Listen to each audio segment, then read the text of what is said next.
오늘 말씀 제목은 감사하면 기적이 일어납니다. 감사하면 기적이 일어납니다. 라는 제목을 가지고 함께 말씀을 나눴으면 좋겠습니다. 감사라는 말 속에는 이미 감사의 의미가 담겨 있어요. 한자로 보면 이 감자는 느낄 감자, 느낄감이라고 하는데 느낄감은 다할함의 마음심이 있어요. 다할함 위에 밑에 마음심자가 있어서 마음을 다 한다는 거예요. 감사할 때 그 감은 마음을 다 한다는 거예요. 감사의 이 사는 살해한다는 의미를 가지고 있어요. 이 사자는 말씀원의 쏠사가 이렇게 합쳐져서 화살을 쏘듯이 분명하게 표현하는 거예요. 감사라는 것은 그런 거예요. 분명한 마음을 담아서 정확하게 표현하는 거예요. 우리가 그냥 감사합니다, 고맙습니다, 뭐 그런 표현을 하지만 고맙습니다도 고만됐습니다, 그거 약자라고 그래요. 고만됐습니다. 막 이렇게 누군가 뭔가 더 채워주고 그럴 때 아유 고만됐습니다, 이게 뭐예요? 내가 충분하다는 거예요. 고맙습니다라는 것은 충분합니다라는 의미를 가지고 있어요. 우리가 감사의 절기를 지킬 때마다 맥추 감사가 있고 추수 감사가 있는데 똑같은 감사가 들어가잖아요. 감사가 들어간다라는 것은 그냥 누가 주셔서 감사가 아니고 그 표현을 할 때 마음을 다해서 표현하라는 거예요. 우리가 감사의 표현들도 잘 못하지만 감사한다고 고백할 때도 그냥 형식적으로 이렇게 얘기할 때가 참 많이 있는 것 같아요. 우리가 명품 크리스천이 되라 그러잖아요. 명품 크리스천, 보세 크리스천, 짜가 크리스천, 가짜 크리스천, 반대말이 여러 가지 그런 의미가 될 텐데 명품이라는 소리를 들으면 우리가 좋잖아요. 명품을 가지려고 막 이렇게 많은 돈을 주고 이렇게 사는 사람들 얘기를 들어보는데 듣게 되는데 그렇다고 막 비싼 거 가지는 크리스천을 얘기하는 게 아닌 건 아시겠죠. 명품이라는 것은 누구나 한 번쯤은 갖고 싶어 해요. 차 한 대 가격 되는 것도 없어서 못 살 정도로 막 그런 얘기를 들을 때마다 좀 뭔가 이렇게 그들과의 어떤 괴리가 있고 이게 좀 그런 게 생각나는데 그런 명품 크리스천이 아니고 가짜가 되지 말라는 거예요. 진짜 크리스천이 되라는 그런 의미로 명품 크리스천이 되라고 그러는데 명품 크리스천이 되는 가장 우선 해야 되는 게 먼저 감사가 아닌가 생각이 돼요. 감사.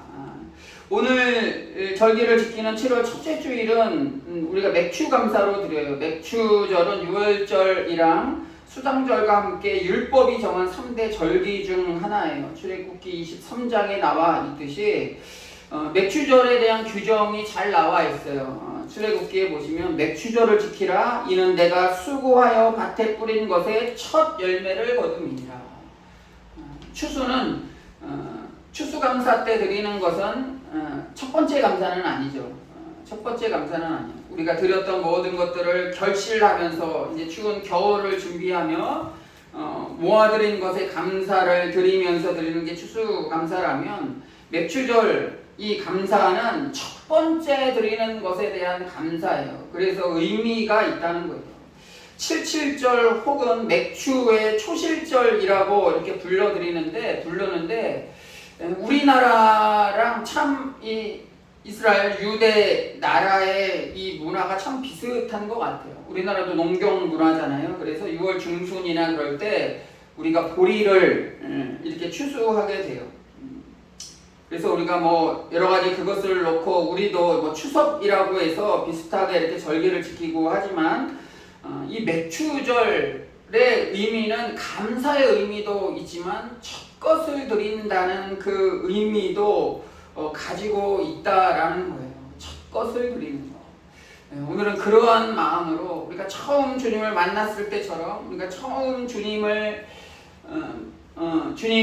어떤 그런 은혜를 깨달았을 때처럼 첫사랑의 기억이라고 그러죠. 그런 것처럼 그러한 순수한 마음을 가지고 나아갔으면 좋겠어요. 사실 우리가 지난 몇 년 동안 코로나로 인해서 굉장히 우리를 많이 괴롭혔잖아요. 어렵고 그 여파가 지금 뭐 경제나 여러 가지 적으로 다 이렇게 아직까지도 그 여파가 나타나요.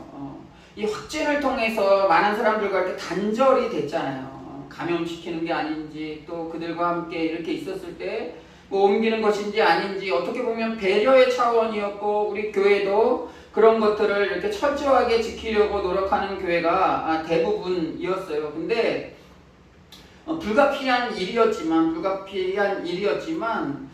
그 결과는 아직도 회복하기 어려울 정도로 특히 우리 기독교적으로 봤을 때 교회적으로 봤을 때 정말 회복의 단계가 더 어려워진 상황까지 간 것은 분명한 것 같아요.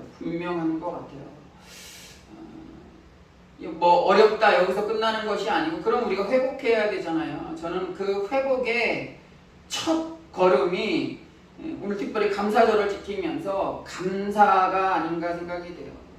예배들이 함께 모여서 예배 드릴 때 흩어졌다가 뭐 아니면 교회 집에서 유튜브나 이런 것으로 예배를 드리다가 함께 모였을 때 정말 감사하는 마음으로 와 정말 교회에서 드리는 것이 이렇게 감사한 일이구나 라고 감사의 기도를 드렸는지 모르겠어요. 또 함께 이제 식사를 나누는 교회들도 있는데 이제 식사를 같이 나누는 교회 보면 와 이렇게 또 교회에서 함께 떡을 떼고 나누면서 식사하며 대화할 수 있는 거 얼마나 감사하는 일인가. 또 각 속회별로 또 뭐 여성교회 여성교회 남성교회 남성교회별로 모여서 회의하고 또 이 무더운 여름에 함께 모여서 친교할 수 있는 뭐 야외로 가는 곳도 있고 뭐 어느 곳은 외국으로도 이렇게 간다는데 이렇게 친교할 수 있는 일들이 일어나는 것 이것도 참 감사의 일이잖아요. 감사한 일이잖아요. 나 혼자 있었는데 사람 만나기가 두렵고 그랬는데 또 이렇게 인원 제한 없이 예배 드릴 수 있고 또 마스크까지 벗고 참 감사한 일이에요. 우리나라 고속도로 중에 양양고속도로가 있는데 거기 터널이 있대요. 터널이 굉장히 우리나라에서 거의 뭐 최고의 길이 있는 그런 터널이라고 그러는데 그 터널을 빠져나오면서 이 코로나 상황을 생각했던 분이 있대요. 이렇게 진짜 깜깜할 것 같고 언제 이 터널을 지나가나 했는데 지나왔어요. 지나오고 그 어두운 터널을 지나서 이제 밝은 자연을 바라볼 수 있는 공간이 오면 와 이렇게 좀 속이 뭔가 확 트이는 마음으로 이렇게 나왔다고 고백하는 분이 있던데 우리도 좀 그러한 마음으로 새로 시작해야 될 거 아니에요. 자꾸 그 코로나 시대에 막 움츠렸던 마음으로 있으면 안 될 것 같아요. 좀 우리가 벗어나야 될 것 같아요.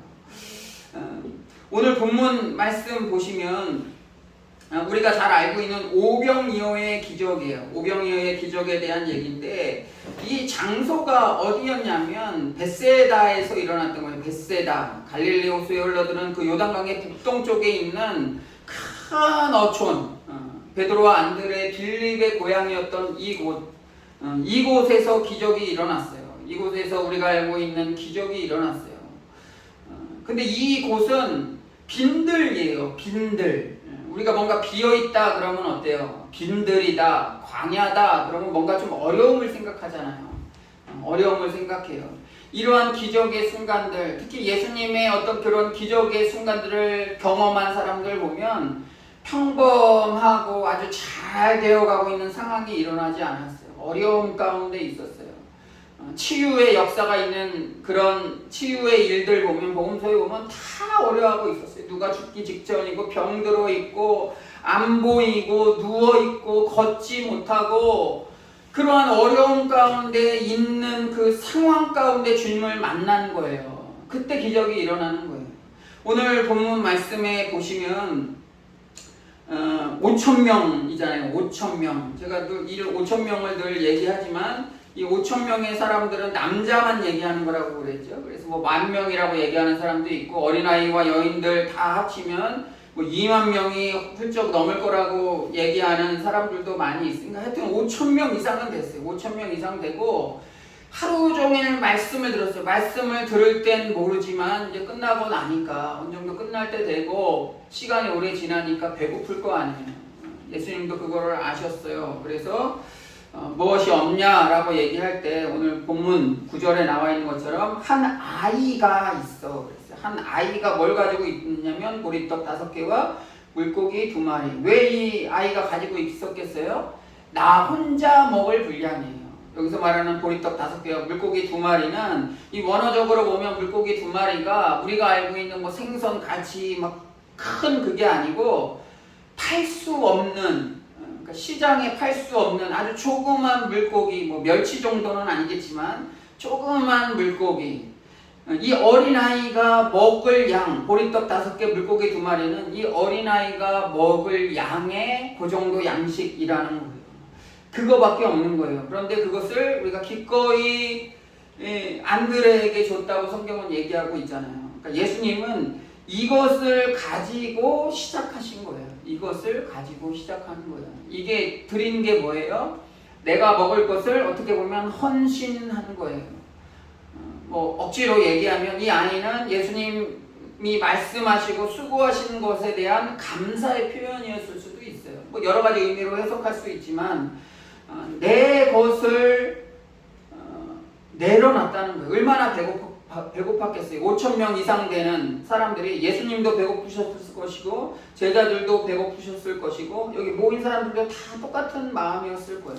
하루 종일 함께 있고 식사하는 시간이 없었으니까 다 배고팠을 거예요.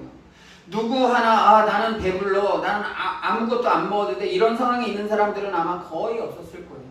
특히 아이, 먹을 것을 못 찾고 배고플 때 떼를 쓰는 이 아이, 한 아이라고 표현을 했잖아요.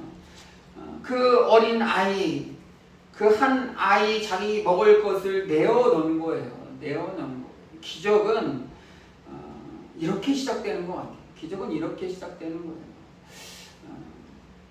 제가 자주 보고 특히 어저께도 봤는데 이제 개척교회 이야기들을 이렇게 많이 봐요. 요즘 목회자들은 개척을 어떻게 하나, 젊은이들이겠죠. 20대는 없고 30대, 40대 초반 이런 분들이 개척을 하는데 유튜브를 통해서 많이 해요. 아직 뭐 부흥하진 않고 그러지만 나는 왜 이렇게 하지 못했을까 할 정도로 굉장히 체계적이고 준비도 많이 하고 뭐 그러잖아. 기도로 준비하면 되지. 이런 건 뭐 당연한 거고, 뭔가 이렇게 체계적으로 준비할 수 있는 어떤 뭐 목회 철학부터 시작을 해서 이렇게 다 정해놨어요.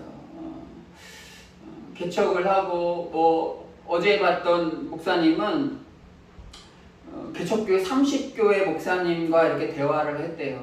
대화를 하고 뭐 직장 다니면서 하시는 목사님, 목회 전념하시는 목사님, 여러 가지 상황들을 다 이렇게 뭐 식구와 함께 뭐 저에 해당하는 식구 위주로 하고 뭐 초창기 뭐 멤버들 뭐 10명, 20명 초창기 핵심 멤버들을 모으기 전까지 개척을 하지 않고 함께 모여서 나누고 뭐 그런 목사님들도 여러 가지 이렇게 하면서 그들과 대화하면서 자기의 그 목회 철학들을 조금씩 수정해 가면서 시작하기 전에 시작을 했어요. 지금 좀 1년이 넘은 것 같은데 이제 다음 주인가 다다음 주에 우리 감리교회 유기성 목사님을 초청해가지고 이제 개척 창립 예배를 뭐 한다고 뭐 그렇게 광고를 하더라고요. 감리교 목사인 것 같아요 보니까.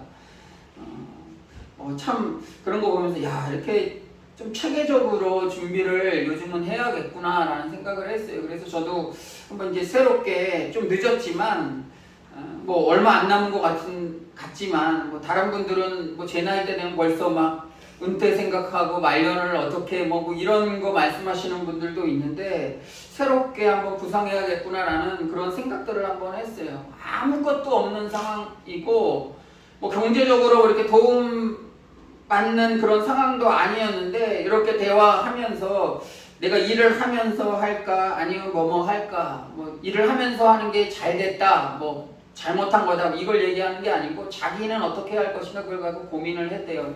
그럼 이 경제적인 것들을 어떻게 고민을 할까 하다가 유튜브로 사람들과 대화하면서 내가 목회 전념할 수 있게 이렇게 도와줘라 라는 것을 뭐 교회나 유튜브의 구독자들이나 이들한테 부탁을 했다고 그래요. 그러다 보니까 한 달에 들어오는 후원 금액이 자기가 부목사로 일할 때 그때 나오는 그런 헌금 정도가 후원금 정도가 이렇게 나오고 있다고. 그래서 목회 이제 시작하고 나아갈 수 있다고. 부족한 부분들은 이제 그 사모나 이런 들이 뭐 큰 건 아니고 원래 사모랑 같이 풀타임 사역을 같이 하려고 그러는데 이제 자녀도 있다 보니까 부족 부분에 대해서는 이렇게 조금씩 해서 그 부족분을 이렇게 메꿔 나간다고 뭐 그런 얘기를 하더라고요. 빈들과 같은 우리 개척교회를 빈들 사역이라고도 할 수 있는 것 같아요. 아무것도 없는 초야 사람도 없고 아무것도 없고 먹을 것도 없는 그런 상황 가운데서 시작하는 게 개척교회가 아닌가 생각을 하는데 그곳에서도 여러 가지 이런 방법들을 가지고 시작하는 분들이 있으면서 많이 배우게 돼요. 세례 요한도 그 많은 사람들이 찾아와서 세례 요한의 말씀을 듣고 세례를 받았던 이유도 그 광야였잖아요. 예수님도 이 빈들과 같은 이러한 곳에서 기적을 베푸시는 거예요. 그러니까 이것을 통해서 알 수 있는 것은 장소가 중요한 것 같지는 않아요. 사람이 없고 뭐 교통이 안 좋고 뭐 이걸 교회적 상황으로 볼 때, 개척교회 상황으로 볼 때 그건 중요한 게 아닌 것 같아요. 중요한 것을 이렇게 좀 빼먹고 있는 것이 아닌가 생각이 돼요. 근데 우리가 이 기적의 역사를 오늘 본문에 나와 있는 이 기적의 역사를 시작한 게 이 어린아이의 희생도 있지만 그게 구체적으로 기적으로 나타났던 것은 바로 11절 말씀이에요. 예수님이 이 떡을 가져 뭐를 하셨어요? 축사를 했다고 했어요. 축사가 어떻게 보면 감사예요. 감사. 우리가 구약의 고전적인 감사는 없는 데서의 감사예요. 빈들에서의 감사. 하박국 선지자처럼 빈들과 같은 사람, 무화과 나무 잎도 마르고 외양간에 뭐 소양 외양간에 아무것도 없어도 그것으로 인해서 오히려 감사로 시작되는 거예요. 여호와로 인해서 감사로 시작되는 거예요. 이 감사의 표현을 했을 때 이 빈들에서 감사의 표현을 했을 때 기적의 일들이 일어나는 거예요. 이것이 바로 예수님의 감사의 기적이 보여주는 가장 어떻게 보면 중요한 교과서와 같은 그런 감사가 아닌가 생각이 돼요. 배고픔의 고통만큼 참기 어려운 것은 없는 것 같아요. 옷이 없으면 그냥 오래된 옷 약간 찢어져도 꾸며서 입을 수 있어요. 사는 집 부족해도 좀 비세고 뭐 해서 하여튼 어느 정도만 피해서 있을 수 있는 그런 곳에서 하면 뭐 이렇게 좀 하루하루 간간히 살아갈 수 있어요. 뭐 집 없으면 막 노숙하는 분들처럼 살 수 있어요. 근데 그들이 참을 수 없는 것은 뭐냐면 이 먹을 게 없는 거예요. 먹을 게 없는 거.